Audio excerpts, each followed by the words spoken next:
As an Islamic scholar, I'd like to ask you what your opinion is.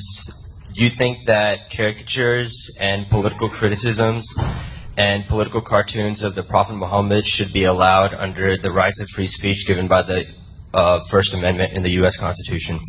I don't think that this should be allowed, or this is allowed in under any concept of freedom of religion. Every freedom has some limits. Every freedom. You can't enjoy a freedom as your right without certain limits. Everyone has to accept certain limits. If my heart, for example, I wish to punch on your face and I say, this is freedom of my choice, I can't do that. Would you allow me to do? Never. You say, if your heart wish to do like that, so it may be your wishful thinking, but I have my own right to protect myself. You can't hurt me. So this, on one end, this is a freedom. On other hand, this is right of protection. In the same way, if we can't infringe an individual right of protection, how are we allowed to infringe the right of the protection of religion? And every prophet, maybe Holy Prophet Muhammad, maybe Jesus Christ, maybe Moses, or maybe the holy scriptures or the holy persons of the Hindu religion, or the Buddha, or many other.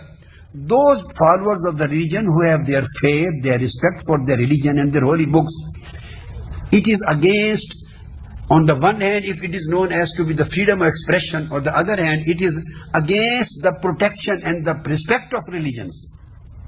Respect of your own, you can say, your feelings as human beings.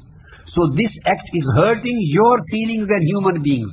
This is against your human rights. That's why, you know, the Holocaust, defying the Holocaust was made prohibited, and there is punishment for that. Why?